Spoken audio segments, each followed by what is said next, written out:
just for film, not even just for yourselves, but think about all the things that came out, Ghostbusters, Raiders, right, you know what I'm saying? Like, Beverly Hills Cop, to be a part of that year of cinema, what is that for y'all? Well, at the time we didn't know. It was just a lot of great movies coming out. Sure. It's surreal. I remember just being in the movie, walking up, thinking I'm in the movie was a weird thing. So like the fact that I was seeing myself on the screen for my first film, it's a weird thing to see yourself up there. So and I was a fan of all the other Ghostbusters, Raiders of the Lost Ark. What else came out? Was it 16 Candles, Terminator. Back then, I think that was the next year. Yeah. That was 85. Titanic, was that cool? Wow. That's one of the Titanic movies definitely came out. Yeah, it was a great year for film. Really, really good. I love it.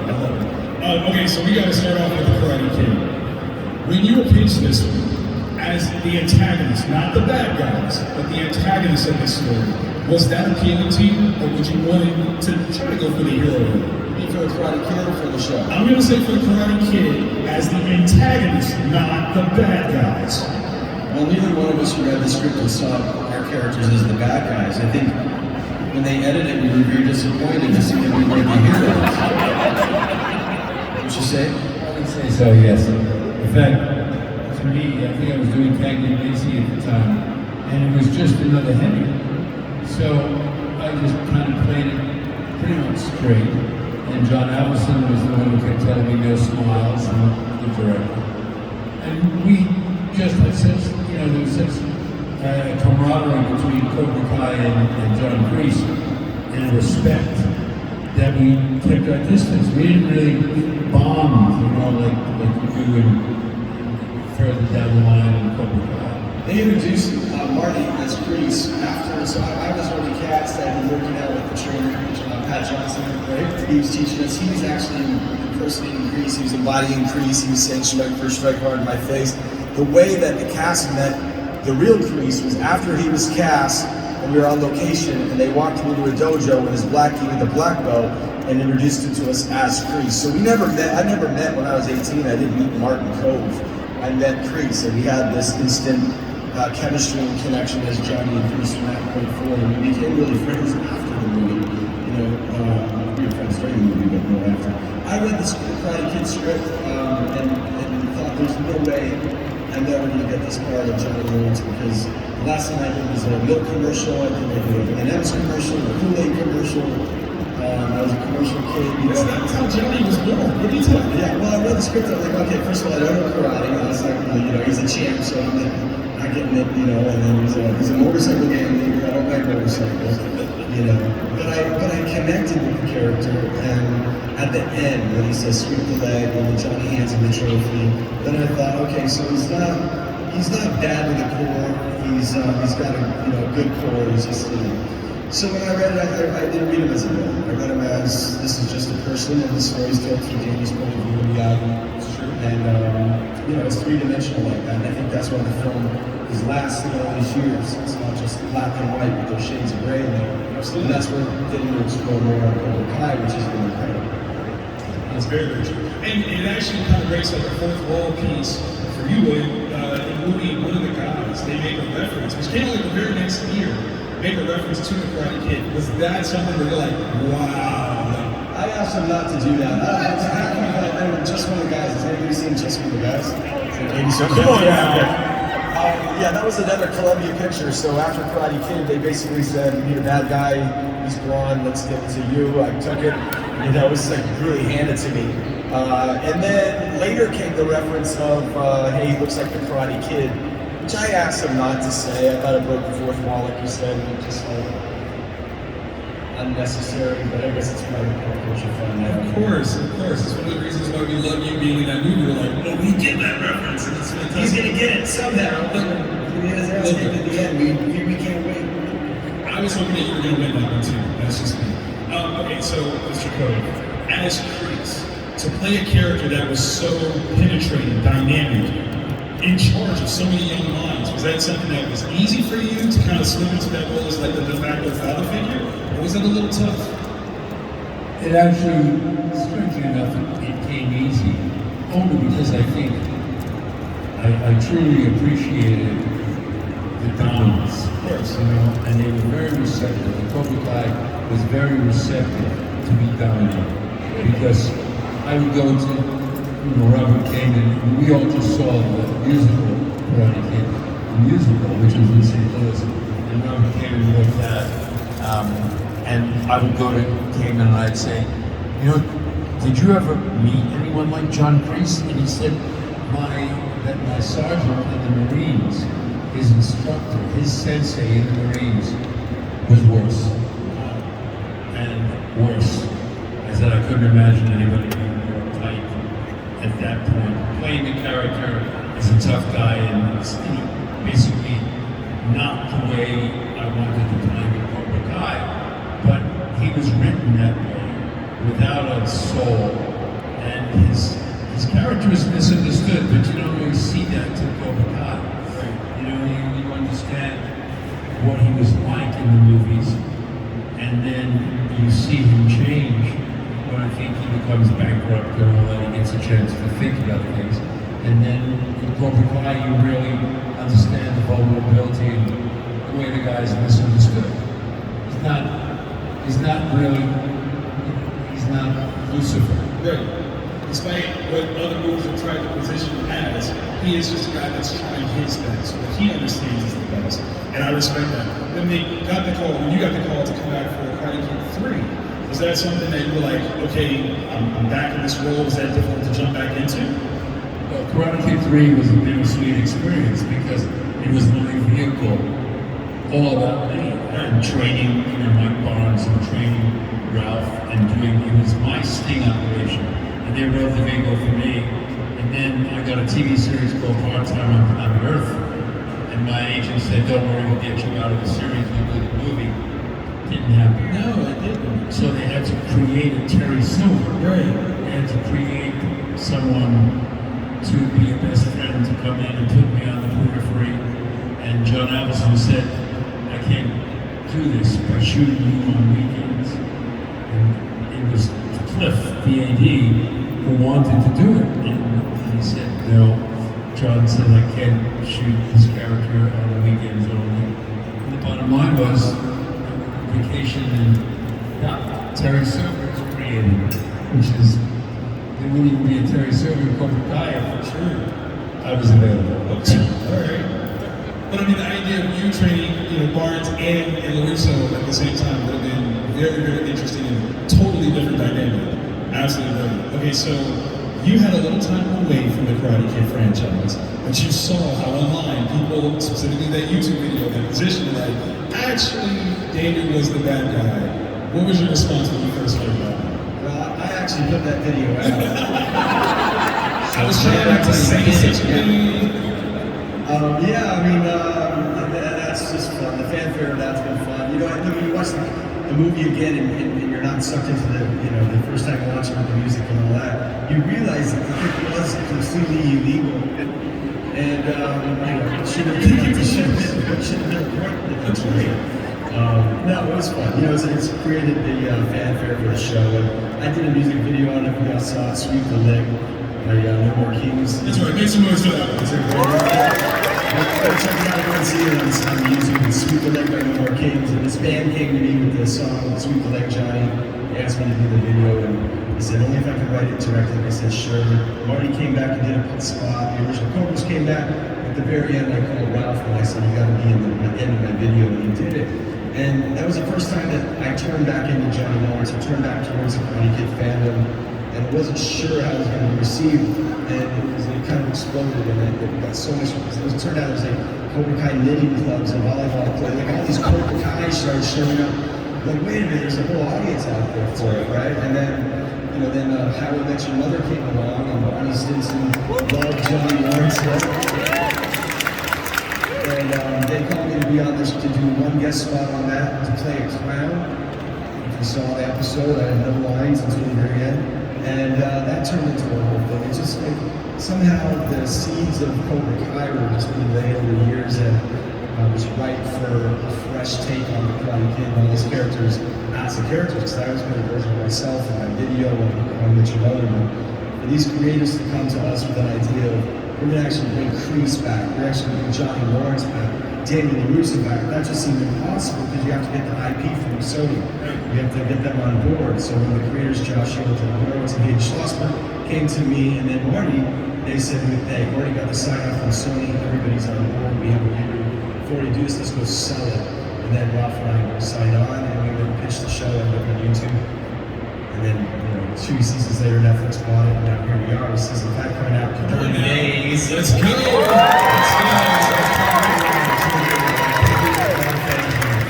We would be without you guys, and it's for you. I mean, we feel like we're putting on a concert, and it's a fun party.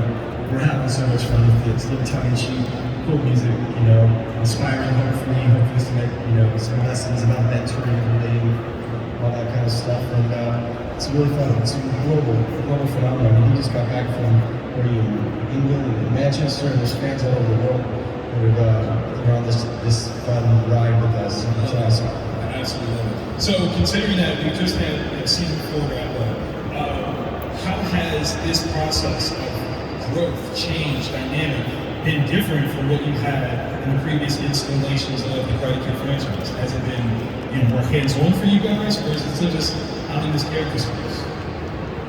No, we're all hands-on, right? It doesn't always do much good. we read our scripts and they write so well. So, when I agreed to do it, I wanted the character to be more vulnerable, and be misunderstood and have problems rather than just a tough guy from the movies. So they write that way, and you get a bone season. And my son was on it, and he played a bully. He thought that it was me bullying, and it was really my son bullying me in 1967. Right. But I mean, there's all kinds of flashbacks created by the writers who just are brilliant. And they know they're a year and a half ahead in their perception of the character. They think a year and a half ahead of the actor. They just do. And I'm always impressed. I take them my notes, working with mercenaries, working with soldiers of fortune, working with Army Rangers, and I bring them my notes. They look at me and they laugh. And they said, we already thought about that. We got this. It's going to be in a year. They're just ahead. It's all in the writing when you do a TV series. It doesn't matter what it is. It's all in the writing, or else you don't care about the people. Right. And then there's no success if you don't care about the people. It's a lot more collaborative. When we did the movies, especially for me, I was 18, it was my first film. It's John Attitude who directed Rocky, and Jerry Weintraub. You do your part, and you ask them, can I try this or try that, and they have their fun on it. This is a lot more collaborative because we're coming in as the characters, so they're writing our characters that we know better than them in our hearts, but they sometimes have a better map for where they're going.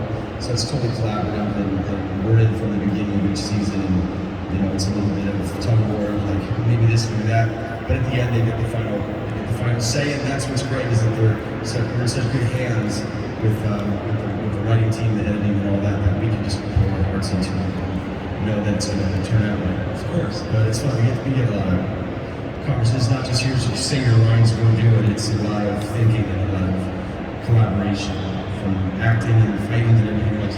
That's what it should, because at this point it's hard to argue. Like, you are Johnny Awards, you are Chris, so it's important for them to go, is this really where you think this would go? Because that's you. A character that, obviously, Mr. Miyagi himself passed many years ago.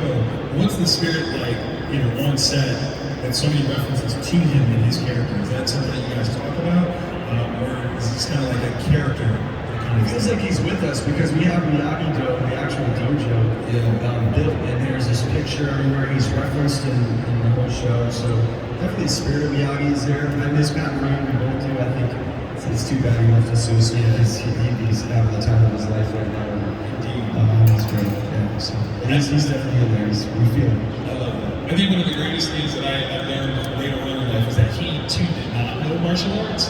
When you did this movie, I believed him so much. What was y'all's training process like if none of you were in martial arts at the time? Well, I think, the good thing about it was that the referee, Pat Johnson, who was the referee with the mustache, right at the end of Karate Kid, he ran with Chuck Norris in the tournament scene in the 60s and 70s. So he was a formidable martial artist. And he trained Billy and Cobra Kai separately, trained Ralph and Miyagi separately, trained me separately. So the mystique would be created, you know. And it was terrific, you know, just terrific to work with him a couple of hours a day. And no one really Billy was a wrestler. So in a wrestling school, one of the Cobra Kai, Ron, was a black belt. Never said he was a black belt. Everybody else was kind of a formidable athlete. You know, we all were athletes. And it was great because we learned on the spot. And it was terrific. It was just terrific working with Pat, very patient.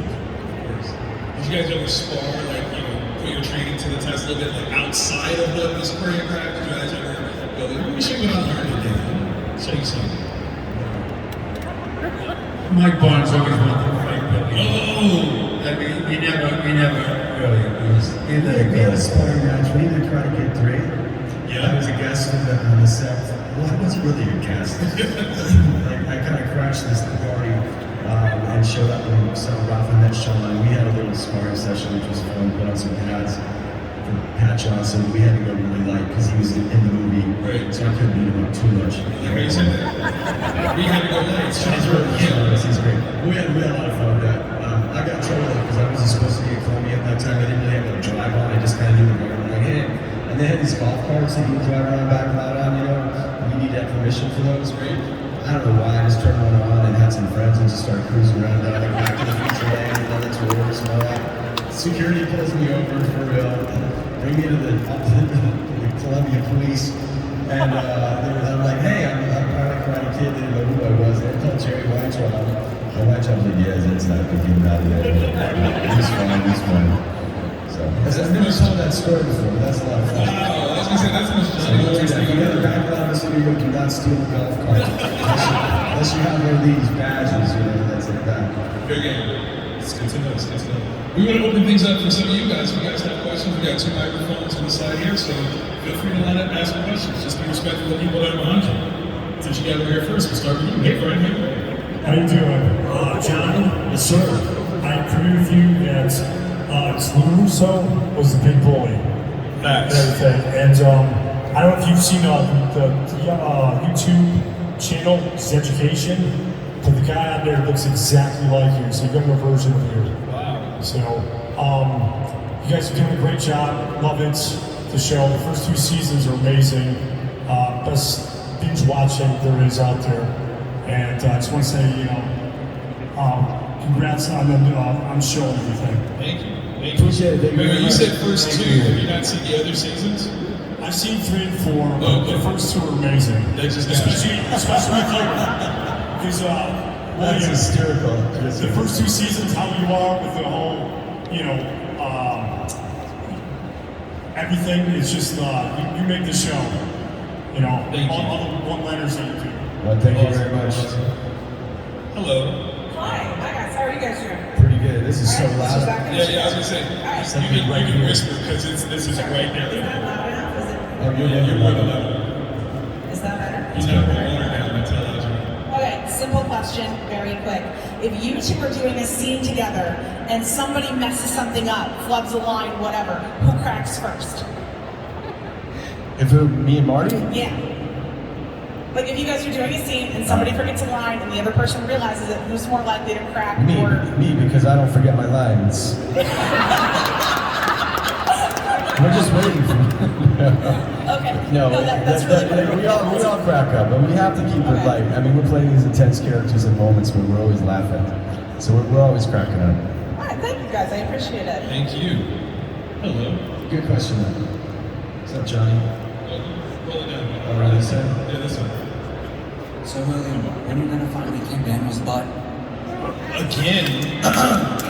Daniel's a formidable opponent.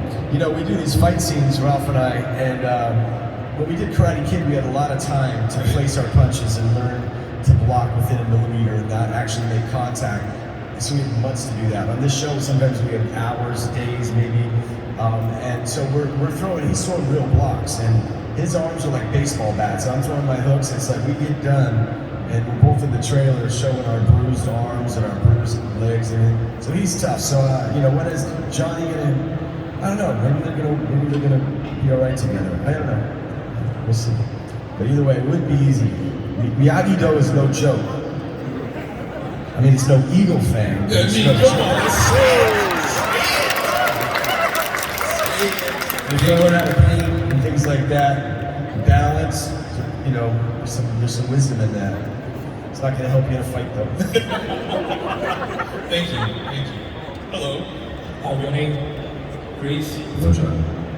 I was just wondering, my best friend over here, and we are from Puerto Rico, and I know that this season you are filming over there. How do you feel about it?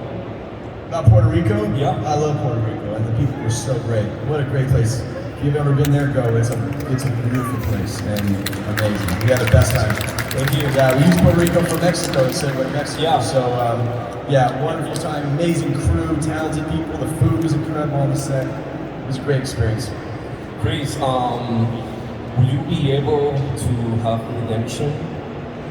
That's a spoiler. We can't talk about that. I know. Come on, you got less than a month, man. Less than a month. Something. Just hold on. Maybe in the future, maybe in the end, I wish, Just remember that Kreese eventually gets his revenge. Okay. There it is. Johnny, another question. What is your favorite band from the 80s? Favorite band from the 80s, there's so many bands. I gotta say, I'm just gonna say Van Halen because that was my first concert when I was 14 years old. Me and two of my buddies went to the Forum, saw Eddie Van Halen play an Eruption right in front of me. And years later, at my 50th birthday, which is, I'm actually 50-ish, I got to meet him backstage at the Hollywood Bowl because I was friends with his wife.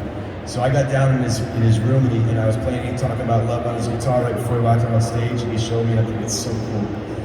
So I'd say Halen just because of that. I can go down the list. There's many bands. I'll stick with Halen. Give him the props. Thank you very much. Hello. Hello, senseis. Wow. Okay, all right. Let's wrap it. Are you taunting us? Like low key, right? Turn around. Let's see what you got. Is that a Miyagi-Do? Yeah, it's Miyagi. Okay. Thank you for giving us some of your time. My question is, what is something you take away from your character's story arcs that connects with your personal lives? Wow. It's getting in your business. I don't know, man. I mean, it's the other way around. It's like, what do we bring from our real lives and put into the story? Really, you don't walk away with stuff from the character. I think, everything that we're playing, there's a root to that. I have kids. I raised a godson who didn't have a dad his whole life. I have his pseudo father and the ups and downs of that. Well, make some noise for that. Right? And he's amazing. So I know those. I know what that feels like to fill in, to be a father figure. There's that, and I certainly don't drink like that at all. But you find pieces of yourself to bring into these characters. That's how you get apart. It's like, the director sees the colors in you and says that would fill this skin well. There's a lot I liked about Johnny. I like his thick-headedness. I like that he's unapologetic. He's got his heart on his sleeve. He doesn't have a really bad thought in his mind about anything. He's kind of blind, just trying to get through and dealing with his struggles. And he's got a small toolbox because of who his mentors were, and he's building that out. He's a work in progress, falling forward, making mistakes, trying to find love, trying to find redemption with his own son. All those things, they're great because he's on a journey of, it's like kind of the opposite of Breaking Bad. He's breaking good, he's rough and he's trying to find his good. He's got so much, and look at, we're all human. He's a really human character, and that's what's so fun about playing. So, I don't know. I hope that answers your question. I think that, pretty much my answers are the same, bringing yourself more into the role. But in actuality, what I feel for Tori, being able to help her, is the real first sign for John Kreese is the love he has for Johnny Lawrence. And The only thing that he loves, more is Cobra Kai, the integrity of Cobra Kai. So when Johnny Lawrence comes into the game, it's Johnny Lawrence that his major affection is for Johnny Lawrence. After that, with all the problems we've had over the 4 seasons, he enjoys Hulk because Hulk is like a young Johnny Lawrence, and he feels emotionally because he's lived the same life as Tori has with a mother, an alcoholic father, and all of that. That's what comes out for me. Aside from pulling from our own experiences, which, like Billy said, it comes first. There's also something too, like there is a lot, like we're in character for these 3 months. For real, like I have to turn out 98% of Billy and turn into Johnny. Right? There's a very small part of me that fits in that skin. And the same for Marty, who has to be Kreese. But Johnny's on a search for being better and trying to find his way. So there's kind of a softness to it, where he's all tough. So I mean, there's times where we go out and we're in character, So I can't say that a few tables haven't been broken. I have lost a relationship. I want to tell you. No, go there. All right, good question. I'll save you. This will be on forever. Put that in the book. Put it in the book. That's for the book. For the book. Exactly. Keep it back. So I've been doing martial arts for 24 years now, and the show just hits on a really great level. He's challenging you now. Yeah. Not happening here, but thank you for the show. And for Mr. Kove, Sensei Kreese, what was it like reuniting with Thomas Ian Griffith after all those years when he came in for season 4? Well, it was really interesting because, going to his house and seeing exactly what he was used to, and visiting him in Malibu and all of that, that was a lot of fun to play because I couldn't believe that my friend was now dabbling in that world. And it was a lot of humor for me. There was a lot of humor to play. They couldn't even pronounce karate. And these people were just unbearable. And John Kreese's world, the world that he left Terry Silver in was not what I had saw in season 4. And so it was a lot of fun for me to make fun of all those people and make fun of Terry Silver until he eventually rose to the cause when he comes in. But I would say up until that scene in the dojo where I tell them, why don't you go back and have your vegetarian food and all that. And up to that point, until he comes to play, he was a child. I didn't think of him as anything but a child. Thank you. Thank you. Hello, friend. Hello, everybody. First, I'd like to say thank you for coming to Boston. That's amazing. Lots of love to you guys. The best. Our question is this. You guys are in the world of martial arts. Are you fans of actual mixed martial artists or martial artists out there? Yeah, for sure. I like UFC. You like UFC? Sure, That's awesome. sure. Who's your favorite? fan? Oh man, there's so many favorites. I mean, I like Rich Franklin back in the day. He's a buddy of mine too. I think mixed martial arts is awesome. So yeah, that's great. Yeah. That's great. You gotta figure a lot of these guys got into it because of the Karate Kid. What's that? Yeah, I mean, these guys were kids growing up. I mean, they turned this. They took Cobra Kai to the next level. They're like the real deal. It's a lot of respect for those guys there, especially when there's respect. That's the thing. When there's respect, I don't like the showboating. I don't like the gloating. I don't like the taunting. I think it's part of the show, I suppose. But I do like the way she did. Like there's the guys at the end are. It's karate, yes. Yeah. And he actually did a crane kick, I think, in one of his films. And I like George St. Pierre. He's amazing. The good guys, the guys that have a good head on their shoulders, that outside of the octagon, they're legit good people. Which most of them are. Yeah. These guys. Thank you guys for coming again. Yes, sir. We love you, Johnny! Yay! Hello. Hi, how you guys doing? I particularly don't have a question, but I have a joke. So I'm going to embarrass my daughter. Oh, good job. Hey, where's your daughter at? Stand up, please. Okay, here we go. If anybody else has a joke, please line up on this one. Yeah. Why did the karate master rob the shoe store? Why? Just for kicks. That was good. You might hear that next season. Hello. Hey guys, question.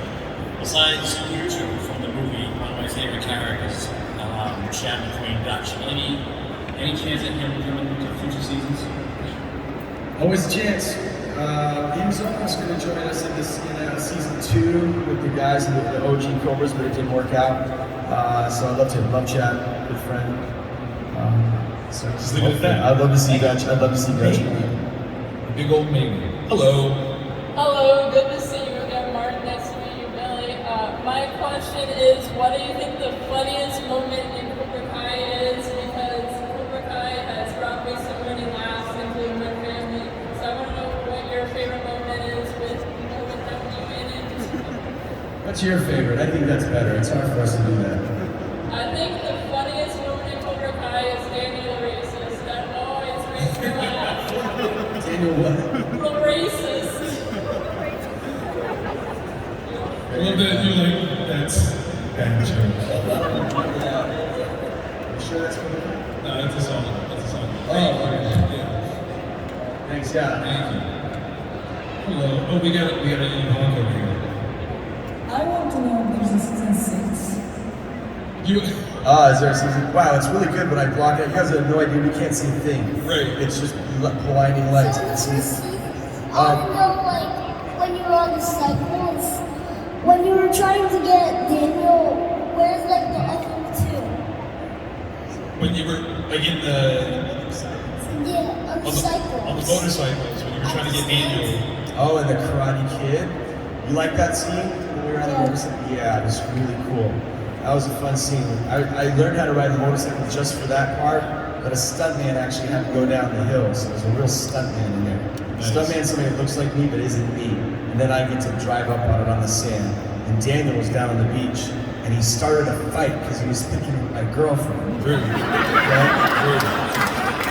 And so, you tell this to all your friends. Okay? So he just moved to town. I'm with this girl for probably 3 years. We have a really strong prom.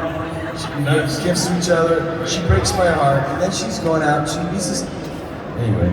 Can you show us a punch? Can we show you a punch? How about you show me a punch? You got a punch, buddy? He's like, no. Let's see Little Hawk's punch. He's like, I don't even want to go back to my seat. It's too close. It's adorable. All right, everybody, meet Little Hawk. I love you. Yeah, let's hear it for Hawk. Good job, buddy. Hello, Fred. After you guys film the season, what's the hardest part about keeping storylines a secret? People ask that question. What's the hardest part about keeping the story? Well, we're living these characters out, so sometimes when we do interviews and all that, we forget.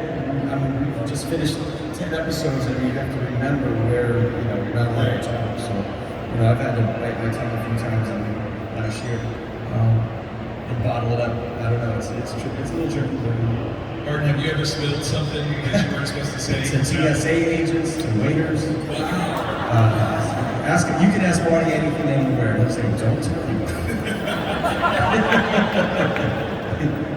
Even if the camera's on. I remember trying to answer a question once in the script, and I went back and I looked at all the, I was trying to find body language, and one of the writers was, Of course. look, you can't use it until that time when I take the dojo, the last episode 10, when I'm taking the dojo and you come in, and he says you save it for the last 10. The episode 10, I said, it's just weird, And so I looked at all the Karate Kid movies to see what else I could do, right? Because you're standing around the dojo all the time, your hands in the air. You just want to do something natural. But you can't, in 10 episodes, you have to really search. What did you do in the movie? So I looked at all the movies, and the guy never smiled. Never smiled. Even when his kids won the battles, he never smiled. And if they won on the mats, he still didn't smile. He was never happy. And he was once. And ultimately, the reason why I'm answering that question that way is because I didn't know what to do in a certain scene. And I had to go back into 3 movies to figure out how to stand. Sorry, that's what happens. That's how you keep secrets. You have to go back and watch other stuff and just only talk about that. That's true, actually. Yeah, you have to rewatch the season you're talking about, right? Other panels, and then because you forget. I almost slipped up a few times in interviews talking about what happens in the season. What did you almost tell us? Well, it just stays here, but I gotta trust you guys, and I have to trust you that nobody's gonna post this online. Show of hands. No, just kidding. It's online right now. That's terrible. Thank you.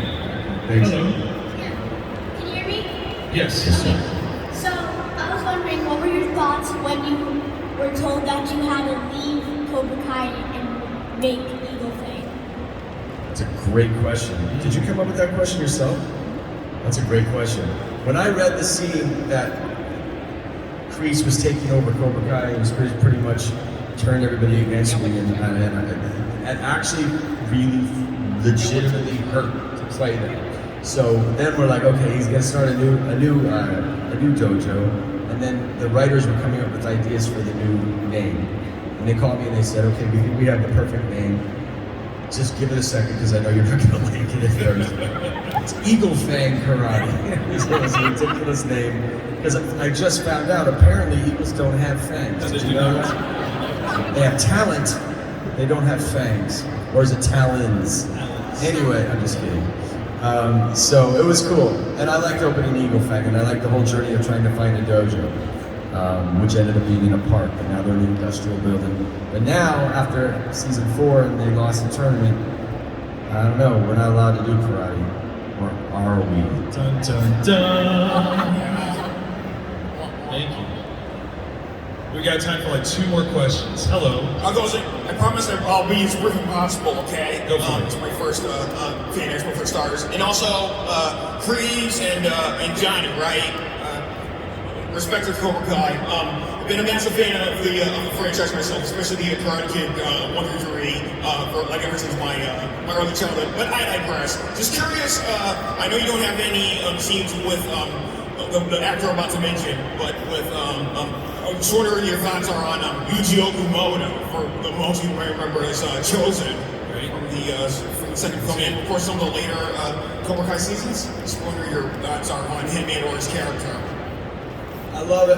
We love Yuji. You saw the end of season 4. He comes back, so we'll see how he interacts with the rest of us. Yuji Okamoto is a fantastic guy. He's a great dad, man, businessman, great actor, filmmaker. Sweet. Yeah, oh yeah, he's great. Love Yuji. We had a blast with him last season, and you guys will get to see what's coming. I'm not going to go there in any other way. Also, R.I.P. Pat.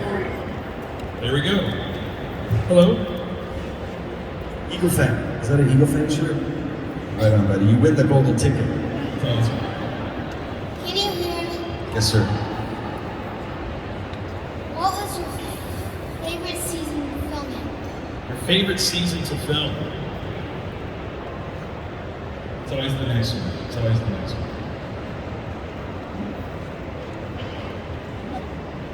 Well, I think they're all. I love the last season. Season 1 was my favorite just because it was brand new. The newness of that and all that reaching and finding the comedy and finding the tone and everything, the building of it, that was really fun. So I think season 1 might have been the most fun. It's a lot of work. It's a lot of work. So we did 10 episodes. We shoot a whole episode in 5 days. So we do, that's 5 days for every episode, and it's a lot of work, a lot of fighting and everything. So it's gotten busier, a lot more characters, there's a lot bigger, more fights, which is less fun, it's a lot more work. So that season 5, I think, is probably my equal favorite to season 1. I think season 3, my son was in it, and There was that big fight at the end, going through the glass with Ralph, and the fight with Billy, and the emotions that go on between he and Tanner. And it was just a very rich season, very diversified, and lots of flashbacks, giving my character a little more vulnerability, you know. And but honestly, the opening scene, when I come back to the dojo, you just, you know, the real story has only just begun. That line and what goes on, the history, every time we act together, there's so much history, we don't even have to say anything, you know, because these two characters have been through so much for so long. It's different than anybody else, you know, so it's, the first moment I came on was probably my favorite of everything because of our relationship. Can we get one more? One more question, last question. Who's your favorite character that's not you? Ooh. Ask him then. You know? Who's your favorite character? Paid for Here advance. and out. Tori. Okay. Nice. I love Tori.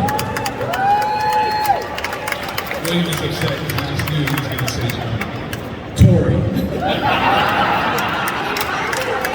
Johnny, you're the good guy. Daniel's not. There it is.